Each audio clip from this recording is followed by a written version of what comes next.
Olá, boa noite, sejam todos muito bem-vindos ao nosso curso bíblico. Só um pouquinho de histórico, o curso bíblico aqui na paróquia São João Batista, ele já existe há mais de 6 anos. Nós nos reunimos todas as segundas-feiras às 19h30 para estudar um livro bíblico. E todos os meses de setembro nós fazemos uma programação mais apurada para a gente poder estudar o livro que a CNBB indica para o ano. Neste ano, nós já sabemos, é o livro de Josué. Já tivemos o primeiro encontro na última segunda-feira com o padre Becker, pároco aqui da São João Batista de São Caetano do Sul, da nossa Diocese de Santo André. E hoje, o segundo encontro, nós temos o prazer de ter conosco o diácono Luciano José Dias. E ele vai nos falar sobre o livro de Josué na visão judaica. O diácono, eu vou fazer um pequeno histórico da vida do diácono. Não é fofoca, tá? Mas é algumas coisas da vida dele. Ele viveu em Jerusalém para estudar alguns anos. E hoje ele reside em Ribeirão Pires. E ele tem uso de ordem na paróquia Santana, também em Ribeirão Pires, aqui na nossa diocese. Ele é membro da Comissão Teológica da Diocese de Santo André, ele é assessor do Vicariato da Caridade na região Ribeirão Pires e Rio Grande da Serra, e ele é vice-coordenador da Comissão Diocesana Diaconal. Ele também é professor do ITESP, o Instituto de Teologia do Estado de São Paulo. Já tivemos o prazer dele nos presentear com uma palestra o ano passado e hoje novamente estaremos com ele. Com certeza será uma noite bem proveitosa. Então, mais uma vez, nós queremos agradecer a todos que se inscreveram. Por que se inscrever? É porque nós vamos sortear às segundas-feiras a Bíblia de Jerusalém. E às sextas-feiras nós vamos sortear a Bíblia do Peregrino. Então, hoje o diácono vai falar um número, nós já falamos antes, né? Ele vai escolher um número, nós temos atualmente 89 pessoas inscritas, ele escolherá e depois eu colocarei nos comentários do nosso Facebook, tá certo? Então, para quem não me conhece, eu sou Albani. Eu e a Eliette coordenamos o curso bíblico aqui na nossa paróquia e estamos aqui para acolhê-los e fazer uma pequena oração inicial, antes da entrada do diácono Luciano. Por enquanto é isso, um grande abraço a vocês e sejam muito, muito, muito bem-vindos. E agora vamos para a nossa oração inicial com a Eliette. Em nome do Pai, Filho e Espírito Santo. Amém. Vamos pedir, para que o Espírito Santo venha iluminar, venha acalmar os nossos corações, para que a gente possa, de coração muito aberto, receber a palavra do Senhor, conhecer um pouco mais e nos aprofundar um pouco mais nesse tesouro. Vamos então pedir ao Espírito Santo. Vinde, Espírito Santo, enchei os corações dos vossos fiéis e acendei neles o fogo do vosso amor. Enviai o vosso Espírito e tudo será criado e renovareis a face da terra. Oremos. Ó Deus, que instruíste os corações dos vossos fiéis com a luz do Espírito Santo, fazei que apreciemos retamente todas as coisas segundo o mesmo Espírito e gozemos da sua consolação. Por Cristo Senhor nosso. Amém. E vamos também, ontem, na atividade de Nossa Senhora, foi aniversário da nossa Mãe do Céu, então vamos também pedir a intercessão dela, uma Ave Maria. Ave Maria, cheia de graça, o Senhor é convosco. Bendita sois vós entre as mulheres, bendito é o fruto do vosso ventre, Jesus. Santa Maria, Mãe de Deus, rogai por nós, pecadores, agora e na hora de nossa morte. Amém. Estaremos reunidos em nome do Pai, Filho e Espírito Santo. Amém. E agora vamos ficar com o diácono Luciano. Até. Muito bem, povo santo de Deus, espero que agora todos estejam me vendo aí. Muito bem. A Albani me pediu para que pudéssemos conversar um pouco então sobre o livro de Josué, que eu prefiro chamar de Yehoshua, dentro da tradição judaica.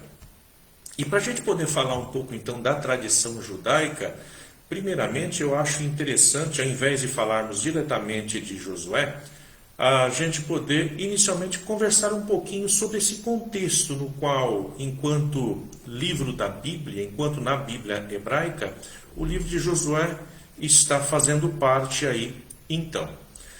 Muito bem. Começando da seguinte forma, então.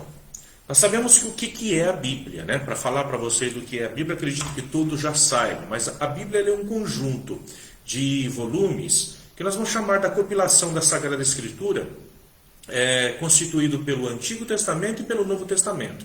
Então nós temos um grupo aí com muitos livros, uma verdadeira biblioteca. Dentro da Bíblia hebraica, que nós temos aí como primeiro testamento, então a primeira parte da Bíblia é o que nós chamamos aí de Antigo Testamento para nós católicos, mas dentro da Bíblia hebraica é o único testamento que existe, E é lá que nós vamos ter, portanto, aí esse livro de Josué. Na Bíblia hebraica ela está selecionada da seguinte forma: nós temos aí um conjunto de livros primeiro, que para nós é Pentateuco. Na Bíblia hebraica é chamado de Torá. E o que são esses? São os 5 primeiros livros da Bíblia, nada mais, nada menos do que isso, os 5 primeiros livros da Bíblia. Ali é onde está o centro de toda a palavra de Deus e de todos os livros da Bíblia, vão partir dali. No segundo grupo, nós temos o que nós chamamos de Neviim. Neviim são os livros dos profetas, dentro da Bíblia hebraica.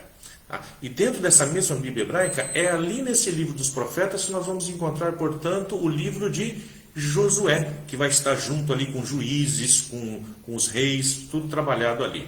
E depois nós vamos ter os Ketuvins, que são os escritos hebraicos, que aí entra os Salmos, o livro de Jó, os Provérbios, Então, dessa forma, nós temos aí mais ou menos como que é contido aí a primeira parte da nossa Bíblia, que é o que nós conhecemos como Antigo Testamento. Dessa forma, então, o que nós conhecemos como Bíblia, ela é nada mais, nada menos do que a união da literatura bíblica em hebraico e aramaico do Primeiro Testamento, Antigo Testamento para nós, da literatura bíblica canonizada em grego, que para nós vai estar aí também contido o Segundo Testamento. Então nós temos esses dois grupos aí, Todos esses livros aí então da Bíblia. A Bíblia hebraica, diferente da nossa Bíblia, que nós conhecemos como a palavra Bíblia, que vem de biblos, lá portanto do grego, que significa biblioteca, um conjunto de livros, no hebraico nós vamos conhecer esse livro como Tanakh. E o que é Tanakh? Tanakh é um termo que, vamos dizer assim, que é acróstico das iniciais das palavras Torá, Neviim, Ketuvim. Torá é onde nós encontramos, portanto, a lei, o Pentateuco, Neviim, que são os profetas, e Ketuvim. Se a gente pegar as primeiras palavras de cada um desses conjuntos, vai dar o que nós conhecemos como Tanar. O termo Tanar, portanto, ele se torna aí comum quando a gente fala da Bíblia hebraica, né? A palavra Torá, que compõe a primeira parte, ela se refere à lei de Moisés, que é conhecida em grego como Pentateuco. Já a palavra hebraica Neviim e Ketuvim significa, respectivamente, em português, tanto os profetas Neviim como escrituras, os escritos, tudo aquilo que foi escrito, então, depois disso, entrando os salmos e tudo isso. O Tanar é também conhecido como tradição escrita do povo de Israel, né? Mas junto dessa tradição escrita, nós vamos ter também uma tradição oral, por isso, muito maior do que o que nós temos na Bíblia. A nossa Bíblia seria, basicamente, olhando dessa forma, seria dizer que a gente está com um resumo da palavra de Deus. Porque o que nós temos é aquilo que foi escrito. Na tradição judaica, nós temos também aquilo que é chamado de Torá oral. Ou seja, Deus, quando se revela, quando se apresenta a Moisés, ele se apresenta de uma forma completa. Ou seja, enquanto Torá oral e Torá escrita. Moisés é aquele que vai receber nas mãos a Torá escrita, mas também recebe a explicação dessa Torá escrita, que é, portanto, a Torá oral, né? Isso vai ser lido, então, nas homilias dos líderes, né? Nas escrituras rabínicas vai ser passada dessa forma. Então, vamos dizer o seguinte, na Bíblia hebraica, nós temos 8 livros proféticos, ou livro dos profetas. E aqui que é interessante para nós, por isso que eu estou fazendo essa introdução. O primeiro dos livros dos profetas dentro da Bíblia hebraica, diferentemente que na nossa cristã, é o livro de Yehoshua, ou o livro de Josué. Tá? Depois nós vamos ter os Soferins, vamos ter o Shmuel, Melachim e vários outros dos livros, mas o primeiro deles é o livro de Josué. Nesse sentido, o livro de Josué seria assim o que nós poderíamos chamar de hexateuco. Por que hexateuco? Vejam só, esse ano a gente está esperando que o Brasil seja hexa, né? Ou seja, 6 vezes campeão. Hexateuco veria exatamente daí. Nós temos o Pentateuco, que são os 5 primeiros livros da Bíblia, que vão narrar desde a criação, a saída do Egito, Deus que liberta o povo, um povo que depois de liberto vai ir até os pés do Sinai, sob a liderança de Moisés, um povo que parte do Sinai e que vai chegar até as entradas ali, propriamente dito, da porta da terra prometida, e ali, lá no alto do Monte Nebo, Moisés morre antes de poder entrar com o povo. E aí o livro de Josué seria esse livro que, portanto, vai narrar agora a entrada desse povo dentro da terra. Tá? Então seria o 6º livro da Bíblia, por isso hexateuco. E um livro que faz a ligação, portanto, entre Deuteronômio, que é onde Moisés passa, portanto, a coordenação do povo de Deus para Yehoshua, e esse então agora vai dar continuidade para poder entrar com o povo na terra, né? Isso, feita essa introdução breve, eu acho que agora já dá para a gente poder começar a falar um pouquinho melhor então sobre o livro propriamente dito de Josué. E é interessante nessa parte, quando a gente se aproxima do livro de Josué em geral, a pessoa que vai começar a fazer uma leitura, é muito comum que a pessoa fique meio que perplexo. Pois, quando ela se depara com o livro, ela vai ver que está repleto de lutas, de guerras, de crueldade, de massacre. É um livro que fala de não perdoar ninguém, de matar todo mundo, de não fazer escravo, com exceção que vai ser feita a Raabe, a prostituta, que é aquela que vai, portanto, esconder os espiões enviados por Josué. Então a gente fica assim meio que perplexo com isso, né? Afinal de contas, o pensamento que se passa é, mas que Deus é esse que permite tudo isso acontecer no meio, então, aí do povo, né? Uma explicação. A gente tem que olhar esse livro sabendo que a história e as vicissitudes do povo, dos filhos de Israel, que são narradas aí no Antigo Testamento, elas seguem os mesmos padrões das narrativas que nós temos ali em todo o Oriente Próximo, né? No que se refere aos relatos de guerra, os outros povos também utilizam essa mesma linguagem para falar das guerras, falar de duetos, falar das conquistas, né? Falar das ocupações, das destruições de território, das deportações que acontecem. Afinal de contas, é um território de passagem, um território que vive constantemente aí em luta, em guerra pelo poder, pela posse da terra. E o escrito bíblico, ele vai seguir, portanto, nesse livro, essas mesmas condições, tá? A mesma forma de linguagem em que os outros povos aí vizinhos de Israel estão seguindo. Por isso vai seguir também, no próprio livro da Bíblia, vai trazer isso, então, aí, essa expressão das guerras aí. E nós percebemos, então, que o antigo Israel, ele estava plenamente inserido no seu tempo.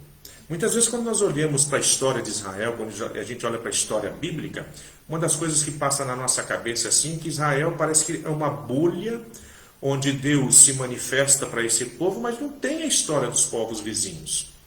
Mas a gente consegue perceber isso mesmo na leitura da Bíblia.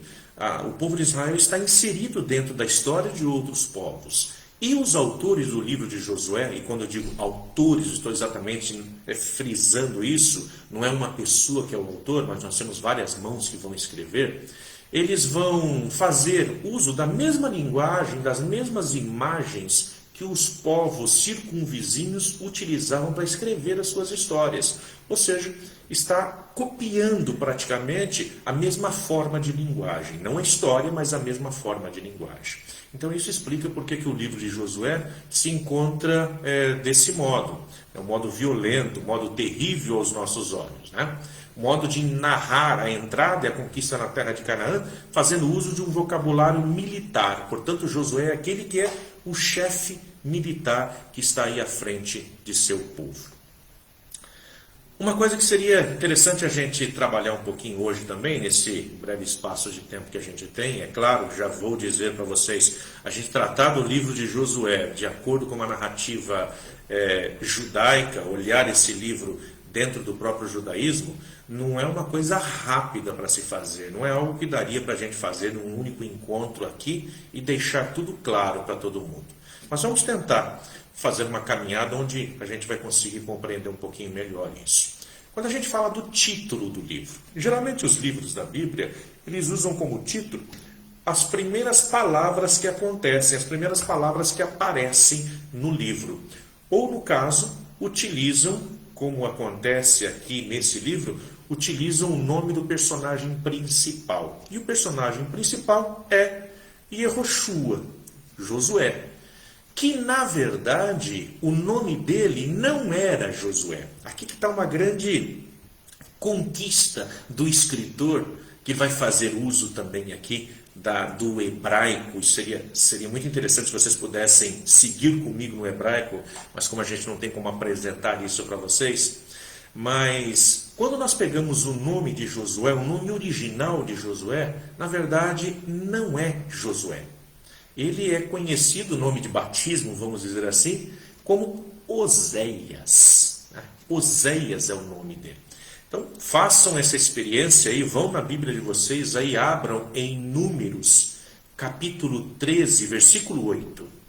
Pega lá, Números 13, 8.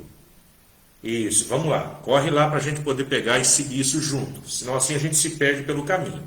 Vejam só o que vocês vão perceber aí, tá? Vai nos dizer assim, da tribo de Efraim. Então nós já sabemos a primeira coisa. Esse Josué, ele é de uma das tribos, ele pertence à tribo de Efraim. Vejam só o que vem depois. Oséias, filho de Num. Então nós já sabemos que o nome dele é Oséias, sabemos que é da tribo de Efraim e sabemos que é filho de Num. Olha, 3 coisas a gente já descobre aí lá no livro de Números. Vejam só, como eu disse, enquanto hexateuco, enquanto livro profético, né, nós vamos percebendo que esse livro tem muito em comum com os outros livros que vieram antes dele. O livro de Números ele vai ser citado, o livro de Deuteronômio vai citar Josué, o livro de Êxodo também vai citar Josué. Então vejam só, lá em Números nós descobrimos que o nome dele era Oséias. Lá no livro de Deuteronômio, se a gente olhar também, lá no capítulo 32, Deuteronômio é o último livro do Pentateuco, e o que vai fazer essa ligação, portanto, aí com o livro de Josué. Em Deuteronômio, no capítulo 32, versículo 44, vai nos dizer o seguinte: acompanhado de Josué, filho de Num, Moisés se apresentou e recitou para o povo todas as palavras desse cântico. Vejam só, aqui nós já tivemos a mudança, né? Livro do Deuteronômio, nós já vamos perceber que Josué, que era Oséias, já teve o seu nome mudado, portanto, tá? Esse nome, porém, ele foi mudado por quem? Como é que acontece a mudança do nome de Oséias para Josué? E o porquê dessa mudança? Tá? Então, essa mudança foi feita pelo próprio Moisés. Isso quando Josué é eleito para representar a sua tribo. Quando Josué vai ser eleito para representar a tribo numa campanha em que vai ser mandada para conhecer, para explorar a terra de Canaã, e a gente vai ver ainda isso lá no livro de Números, no capítulo 13, naquele instante, Moisés muda o nome de Oséias para Josué. Então vamos lá, vamos dar uma olhadinha lá no capítulo 13 do livro de Números, versículo 16. Lá a gente encontra, portanto, essa passagem que vai dizer assim: são esses os nomes dos homens enviados por Moisés para fazer o reconhecimento do país. E aí surge o primeiro nome. A Oséias, filho de Num, Moisés deu o nome de Josué. Então vejam só, é o único que tem o seu nome mudado. Mas naquela campanha, vamos dizer, 40 anos antes de Josué assumir a chefia do seu povo, 40 anos antes, quando eles estão ali, próximo à cidade de Moabe, ali na entrada da terra prometida, Moisés vai mandar homens, um de cada tribo, para que possa fazer uma busca na terra, ver como são os homens, se a terra é boa, e depois trazer informações. E entre esses 12, Oséias, filho de Num, é quem vai, e Moisés, portanto, vai mudar o nome dele para Josué. Aí a gente se pergunta, mas por que essa mudança de nome? Então, a mudança do nome, ela demonstra que Moisés, primeiramente, ele possuía autoridade sobre Josué. Ele está acima, ele tem essa autoridade sobre ele. Que por vontade de Deus, por vontade do Senhor, acabara de se tornar o seu sucessor, ou seja, ele venha a ser o seu sucessor. Uma outra questão para mudança de nome, que sempre eu gosto de lidar nesses casos, é dizer assim: todo ser humano que faz uma experiência de Deus, uma experiência verdadeira de Deus, ele jamais será o mesmo. Dentro do judaísmo a gente vê isso. Todas as vezes que alguém faz uma grande experiência de Deus, seu nome é mudado. Isso vai acontecer com Abrão, que se torna Abraão.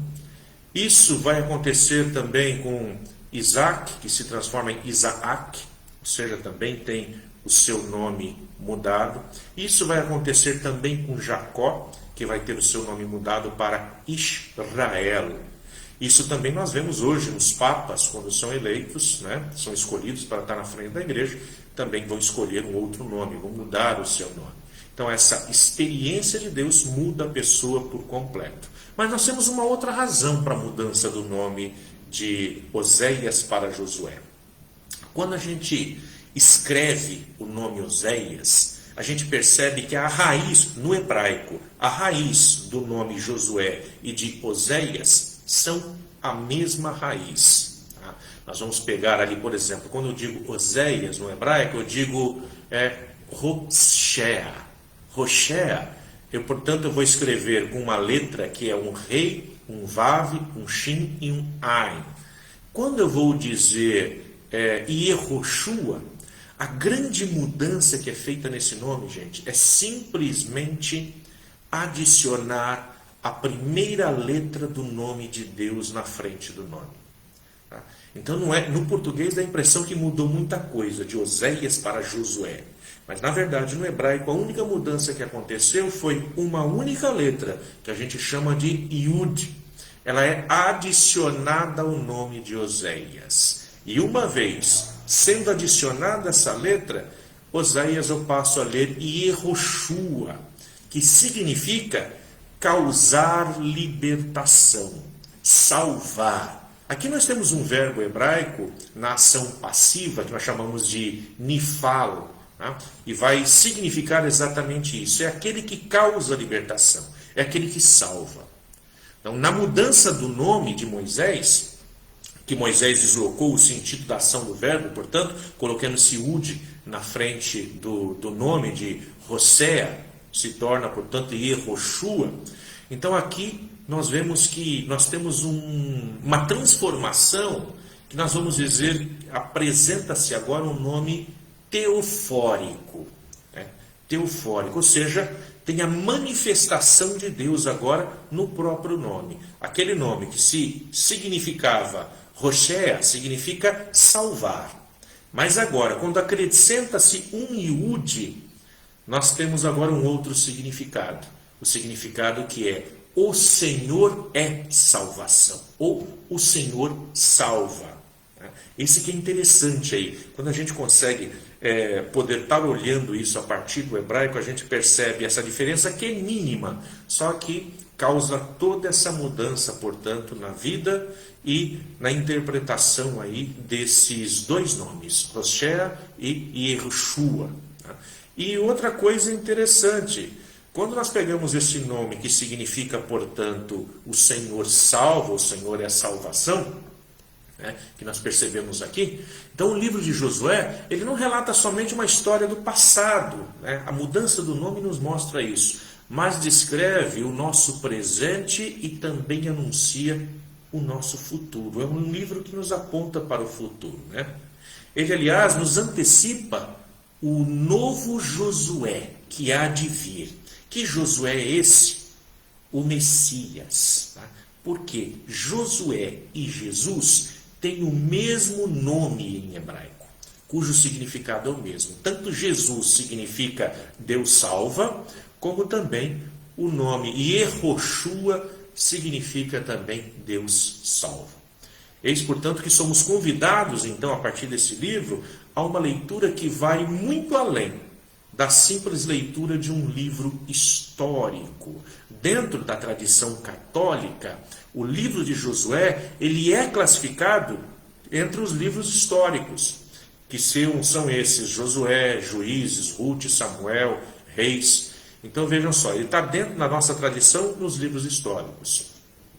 Mas na tradição judaica, o livro de Josué é o primeiro livro dos profetas. Então, ele é considerado ali um dos profetas, ali, o primeiro dos profetas dentro desse livro, desse conjunto de livros, né?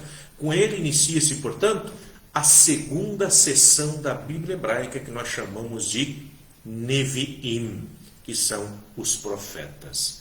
Então, abrangendo os livros de Josué até Reis, nós temos aí dentro da literatura bíblica judaica o que nós chamamos de profetas anteriores, isso tirando ali o livro de Ruth. E depois nós vamos ter aí de Isaías até Malaquias os que são chamados os profetas posteriores. Então, profetas anteriores e profetas posteriores, né? Então, a Bíblia hebraica, diferente da nossa Bíblia cristã, da Bíblia católica, ela faz uma valorização mais melhorada assim, desses livros, dando-lhes assim o título de primeiros profetas.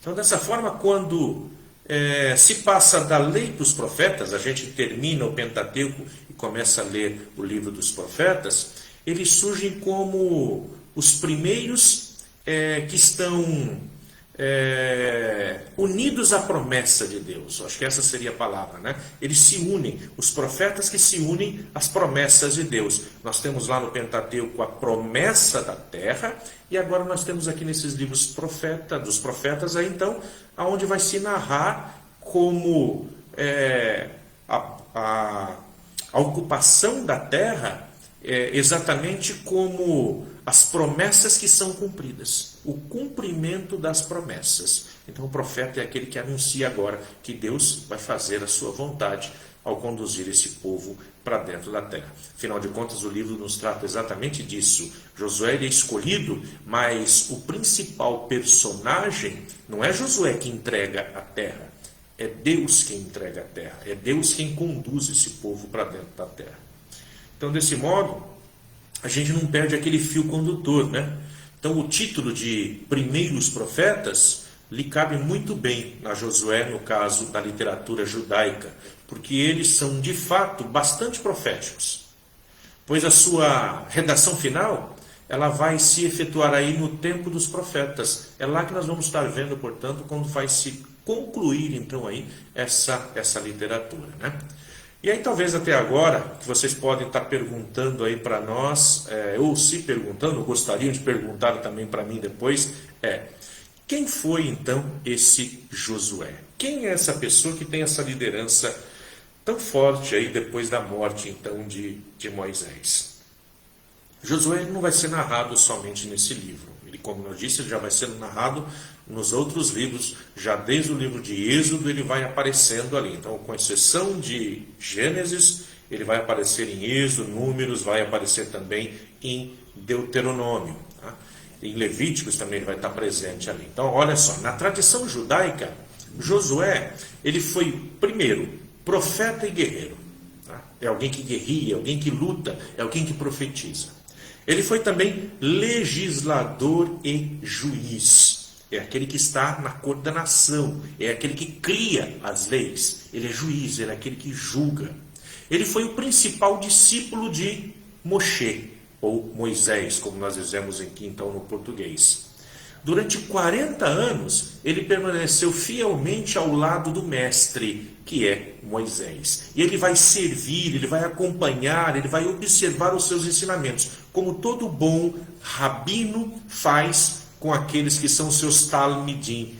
Então Josué é um grande talmid, ele é aquele que sempre se coloca próximo do mestre, é aquele que fica perto para poder aprender tudo do mestre. Foi a Josué que Moisés transmitiu a lei oral que recebeu de Deus lá no alto do Sinai, incumbindo de preservar essa lei primeiramente e depois de transmiti-la aos anciões. E esses, os anciões, por sua vez, para gerações seguintes, né?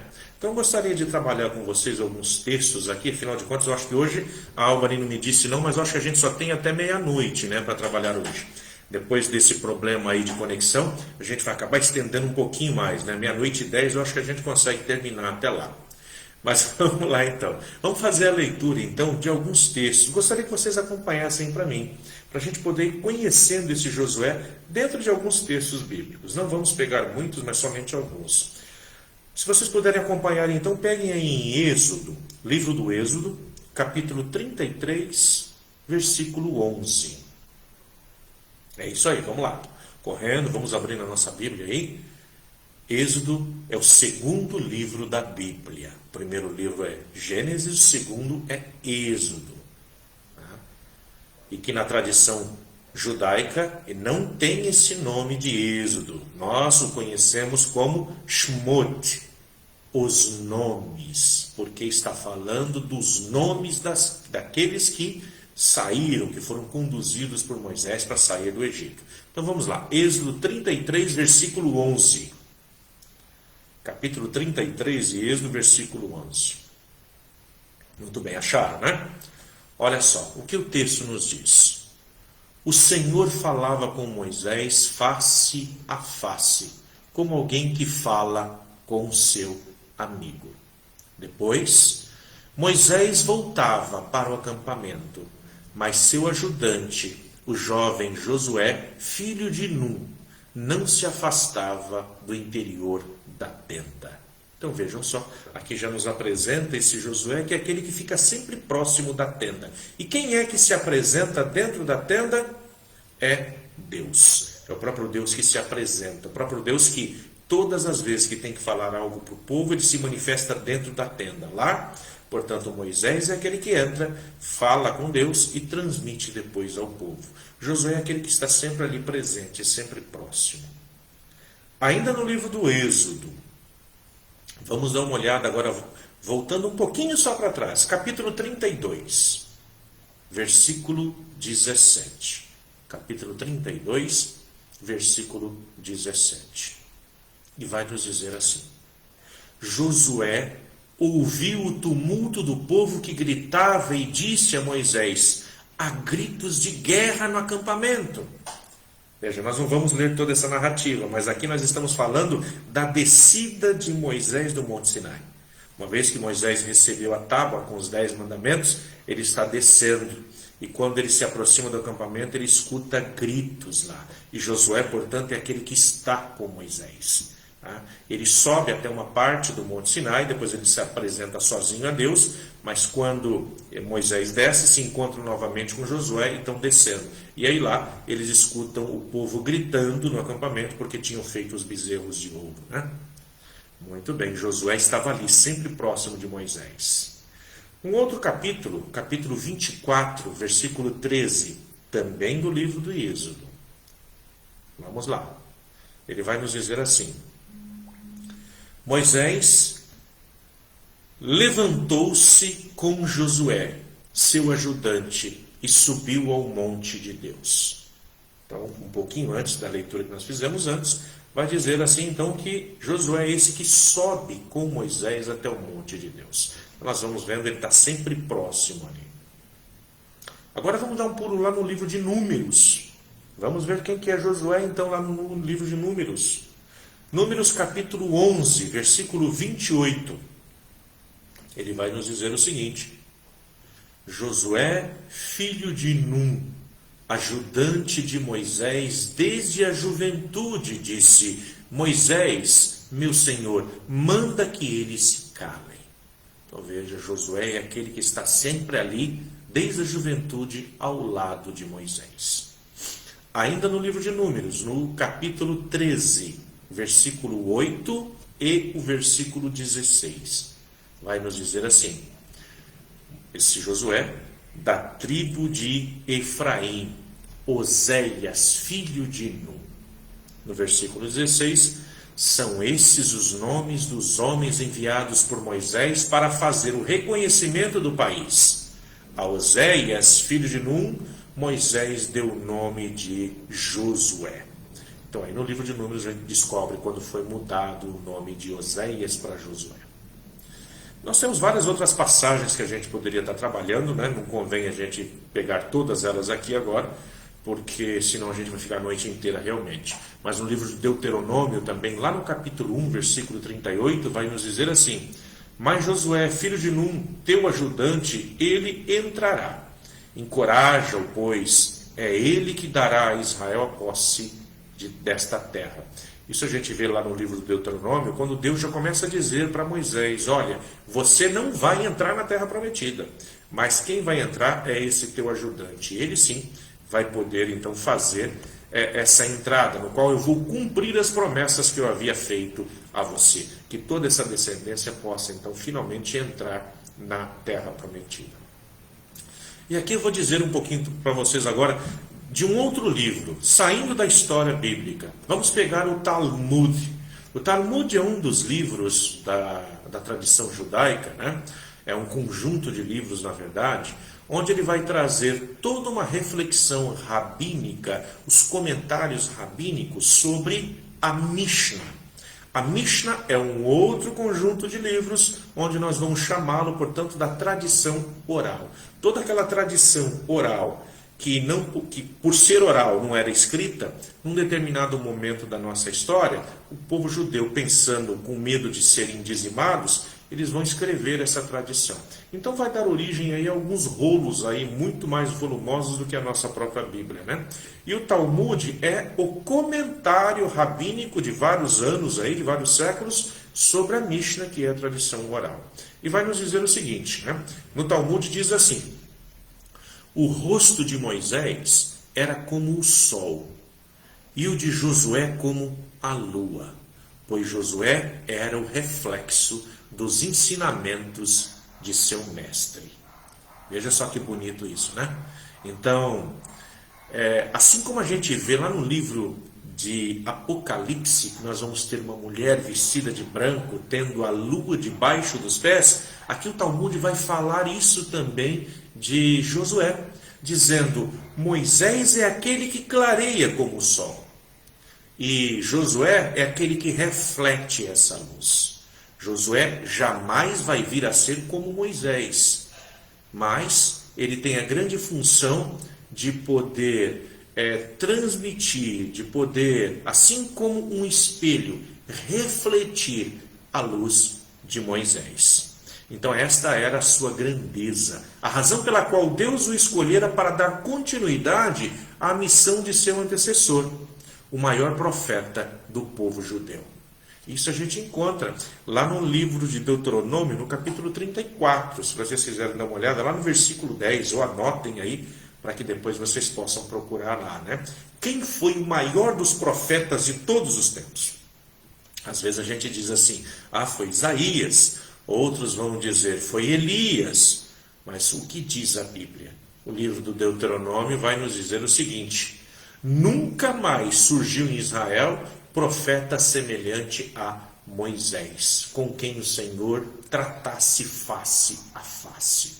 Então Moisés, ele é considerado o maior de todos os profetas. E é exatamente por isso que lá no Novo Testamento, quando nós pegamos principalmente lá o nosso evangelista Mateus, ele vai dizer assim, vai fazer um paralelo, dizendo que Jesus é o novo Moisés, né? Afinal de contas, Moisés é aquele que sobe do Monte Sinai e recebe a tábua dos mandamentos.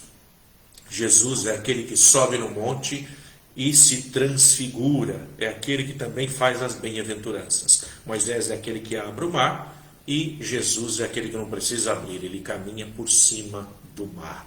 Então nós vemos esse paralelo. Moisés, portanto, ele sempre vai ter sido maior do que Josué, e Josué, portanto, é aquele que vai dar seguimento a esse serviço prestado, a essa visão profética de Moisés. Entretanto, Josué não chega a ser comparado ao próprio Moisés.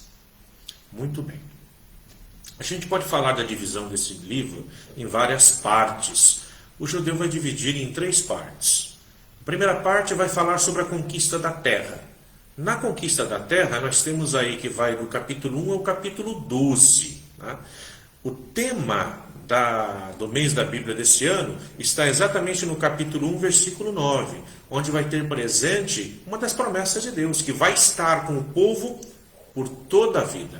Ou seja, o povo não vai lutar sozinho na entrada, é Deus quem o luta, é Deus quem vai estar na frente desse povo. Então, no capítulo 1 ao capítulo 12, vai tratar da conquista da terra prometida, né? Depois, uma vez a terra conquistada, a gente tem que fazer a partilha dessa terra entre as tribos. Isso vai ser tratado lá no capítulo 13 até o capítulo 21. Então, tudo aquilo que foi discutido passa então a ser aquilo que foi conquistado ali, agora passa a ser dividido ali de acordo cada um com aquilo que merece. E depois, numa terceira parte, da divisão, nós temos o capítulo 22 ao capítulo 24, que é o fim da carreira de Josué, o fim da sua vida, onde vai narrar ali também todos os acontecimentos, os ossos de José do Egito, que vão ser trazidos para serem sepultados naquela região, a morte do próprio Josué, que vai acontecer também ali agora. Então isso vai ser narrado nesses capítulos. Então nós temos a primeira divisão, vai do capítulo 1 ao 12, conquista da terra. Segunda divisão, do 13 ao 21, que é a partilha dessa terra entre as tribos. E depois, a terceira parte, do capítulo 22 ao 24, que fala do fim da carreira de Josué, o fim da vida de Josué.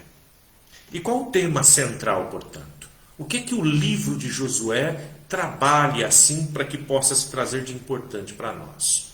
Bom, o tema principal, nós podemos dizer aí que são 2. A primeira é a questão da entrada na Terra Prometida. Afinal de contas, foram 40 anos pelo deserto, gente. Veja, o povo que ficou com medo de entrar nessa terra 40 anos atrás, antes de que Josué assumisse ainda.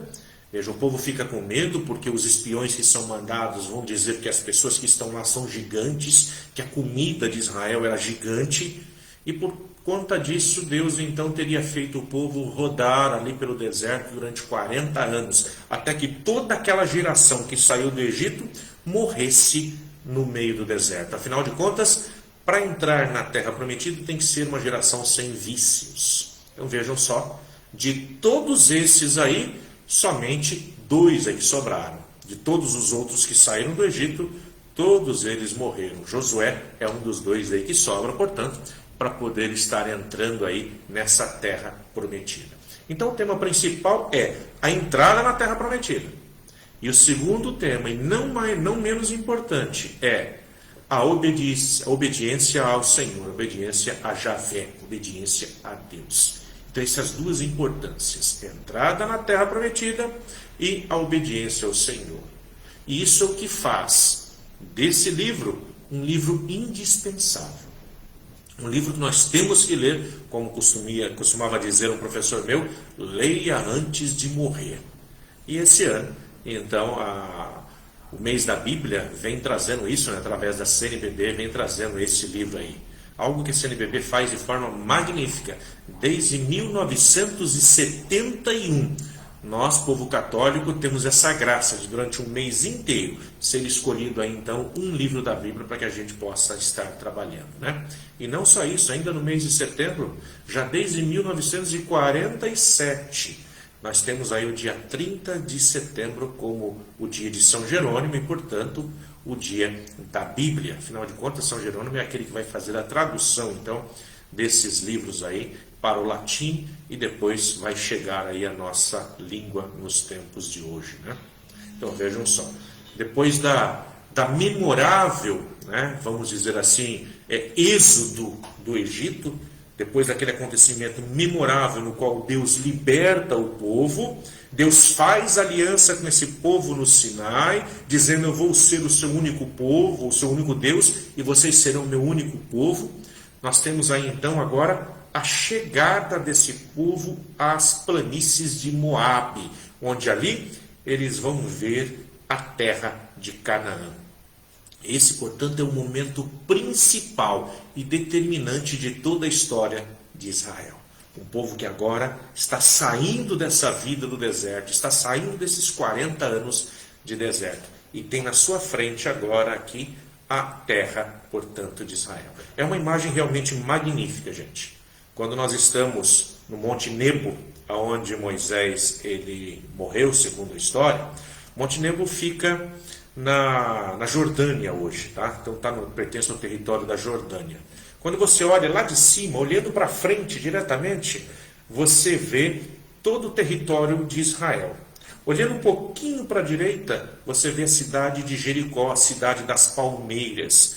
Olhando para a esquerda, você consegue enxergar o Mar Morto e toda a planície que depois tem seguindo essa região, que é uma região próximo do Rio Jordão, né?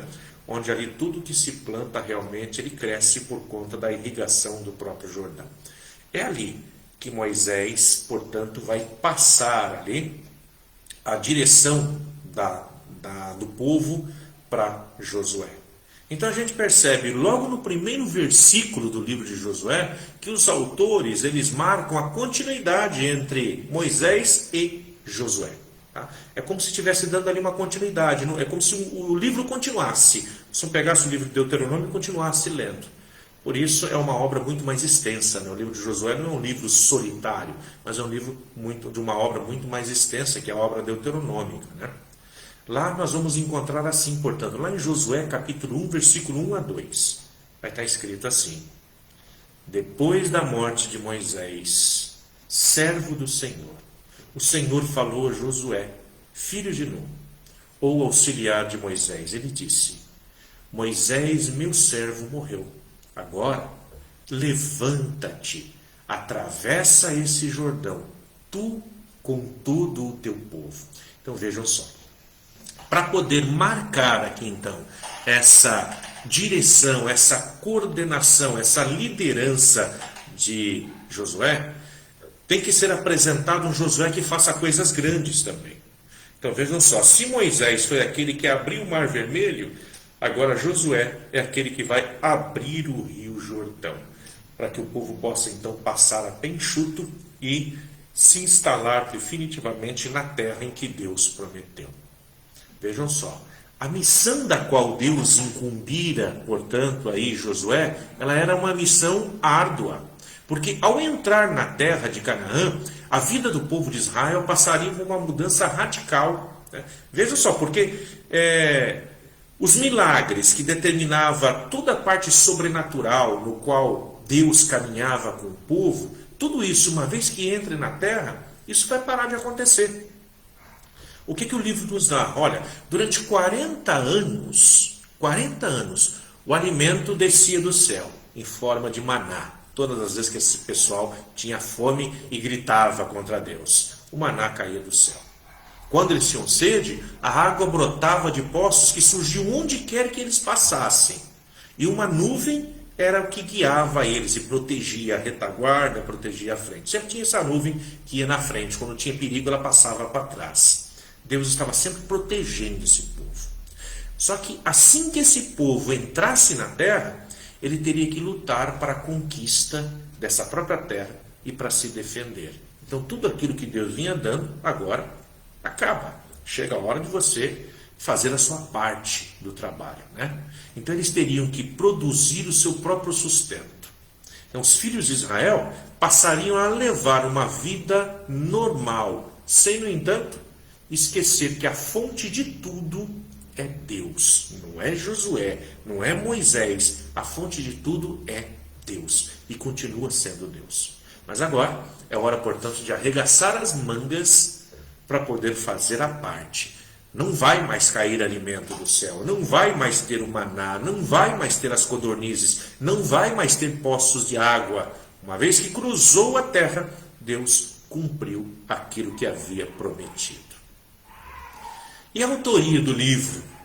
Quem foi que escreveu o livro de Josué? O livro de Josué, ele é um livro anônimo, gente, assim como tantos livros da Bíblia, tá?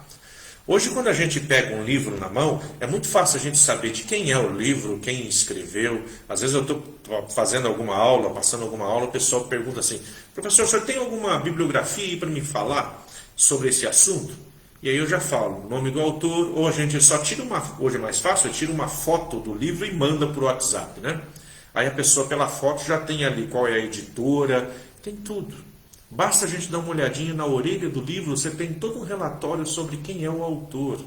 Só que durante o tempo em que os livros da Bíblia estavam sendo escritos, as pessoas não tinham essa preocupação de escrever quem foi, quem é que é o autor. Voltando então, a síntese. Vamos fazer uma síntese para que a gente possa ter tudo claro aí, então, na nossa cabeça, tudo que foi falado. É muita coisa, eu sei disso, mas que a gente possa ficar com algumas coisas aí interessantes então. Síntese. O livro de Josué não foi escrito, então, para oferecer um relato detalhado de como se deu a conquista da terra. Não é para isso. Tá? O principal objetivo do livro é transmitir uma mensagem religiosa, ao evidenciar alguns episódios em torno da conquista da terra. Então, o fim de demonstrar, acima de tudo, qual é o protagonismo de Deus aí? Como que o Senhor Deus age dentro da história, o Deus de Israel? Como autêntico conquistador de Canaã, ele é aquele que conquista a terra, não é o povo, não é Josué. Né? Ele é o Senhor dos exércitos, que agiu através de Josué, um líder que é obediente, portanto aí se caracteriza a obediência. Ele é capaz de manter as tribos unidas, como se fosse um só homem, lutando ali até o fim. Né? Do início ao fim, o livro, ele atesta que o Senhor manteve a palavra dada a Josué. Deus, portanto, é fiel ao dizer, estarei contigo. Então, esse Deus que vai do começo ao fim, poder dizer assim, eu estarei contigo. Então, Deus é fiel. Como se dá, portanto, a fidelidade, então, agora, do homem também. Tá? Por pertencer na Bíblia hebraica aos profetas anteriores, o livro, ele é permeado por uma visão profética da história. O que se deu durante a conquista era uma profecia das futuras realizações, mas também dos futuros fracassos, né? A gente vai ver que o povo também não é assim, eles não vão ganhando sempre, eles vão perdendo também algumas batalhas. E aí Deus tem que intervir. A entrada e a conquista de Canaã aponta para a salvação, estritamente ligada à fidelidade ao Senhor. Se eu sou fiel ao Senhor, portanto a salvação acontece. As suas promessas e ao pacto da aliança está, portanto, vinculada essa salvação, essa terra prometida. A terra boa e fértil é, de um lado, pura dádiva do Senhor, porém, do outro, é também fruto do empenho humano para guardá-la e protegê-la de tudo que pode vir a ferir essa terra e essa aliança. O homem tem que fazer a sua parte. Entrar em Canaã é viver dos seus frutos. Entrar em Canaã evoca, portanto, o paraíso perdido. É como se o homem que foi expulso do paraíso, aqui agora, consiga se reencontrar com Deus. Mas reencontrando na bondade e na misericórdia do Senhor, né? Que nunca abandona a sua sublime criatura, criada à sua imagem e à sua semelhança. Assim, Deus, portanto, se faz presente também aí dentro de Canaã. Muito bem, povo santo. Eu acho que até aqui já deu antes que caia de novo, né? A gente teria muita coisa ainda aí para estar vendo aí pela frente, mas hoje vamos ficar por aqui, aproveitar que ainda estamos ao vivo. E a Albani tinha me pedido então para falar um número aí, né? E eu escolho, portanto, aí o número, vamos ver, bom, eu estarei fazendo 51 anos, dia 19 próximo, então escolho o número 51, uma boa ideia.